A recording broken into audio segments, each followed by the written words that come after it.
Once upon a time, a man found a butterfly that was starting to hatch from its cocoon. He sat down and watched the butterfly for hours as it struggled to force itself through a tiny hole. Then, it suddenly stopped making progress and looked like it was stuck. Therefore, the man decided to help the butterfly out.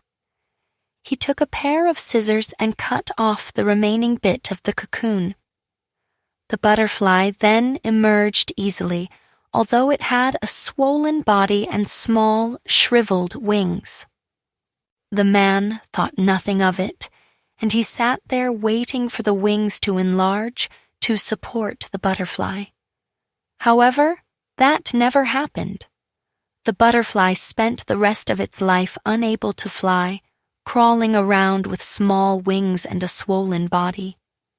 Despite the man's kind heart, he didn't understand that the restricting cocoon and the struggle needed by the butterfly to get itself through the small hole were God's way of forcing fluid from the body of the butterfly into its wings to prepare itself for flying once it was free. Once upon a time, a daughter complained to her father that her life was miserable and that she didn't know how she was going to make it. She was tired of fighting and struggling all the time. It seemed just as one problem was solved, another one soon followed. Her father, a chef, took her to the kitchen.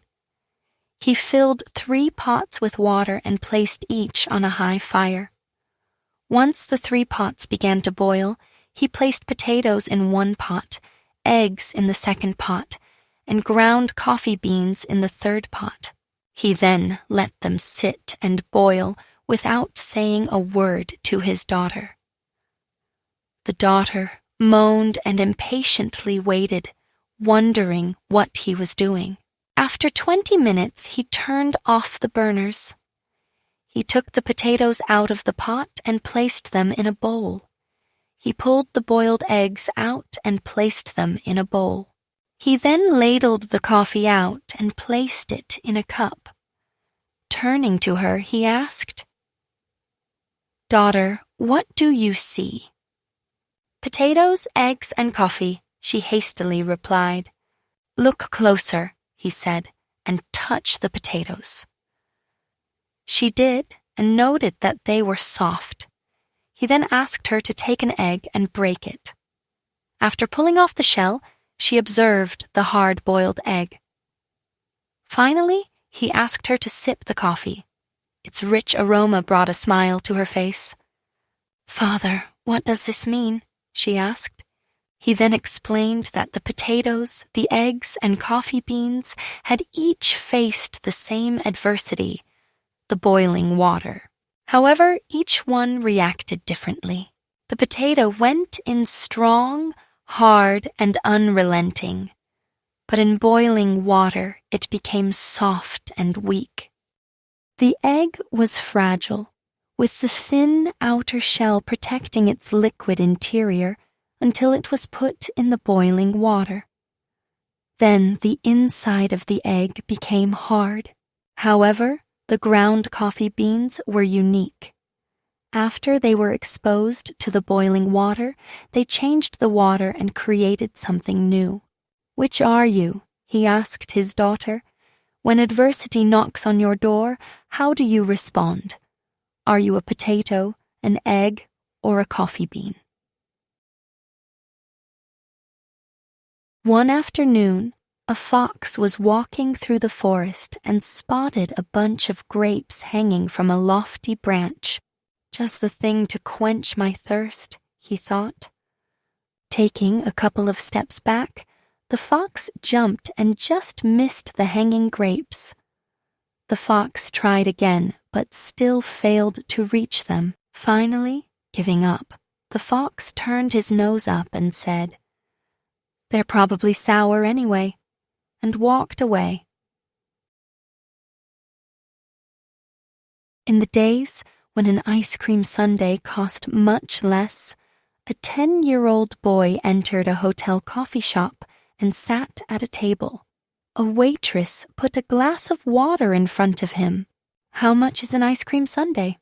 "50 cents," replied the waitress. The little boy pulled his hand out of his pocket and studied a number of coins in it. "How much is a dish of plain ice cream?" he inquired. Some people were now waiting for a table, and the waitress was a bit impatient. 35 cents, she said brusquely. The little boy again counted the coins. "I'll have the plain ice cream," he said. The waitress brought the ice cream, put the bill on the table, and walked away. The boy finished the ice cream, paid the cashier, and departed. When the waitress came back, she began wiping down the table, and then swallowed hard at what she saw. There, placed neatly beside the empty dish, were 15 cents, her tip.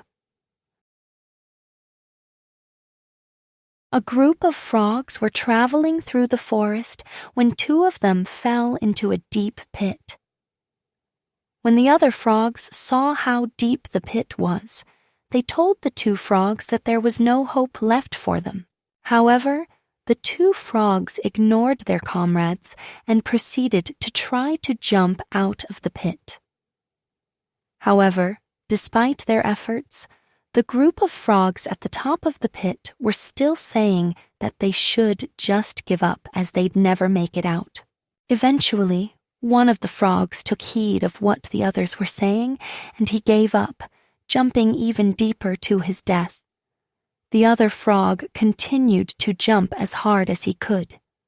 Once again, the group of frogs yelled at him to stop the pain and to just die. He ignored them and jumped even harder and finally made it out.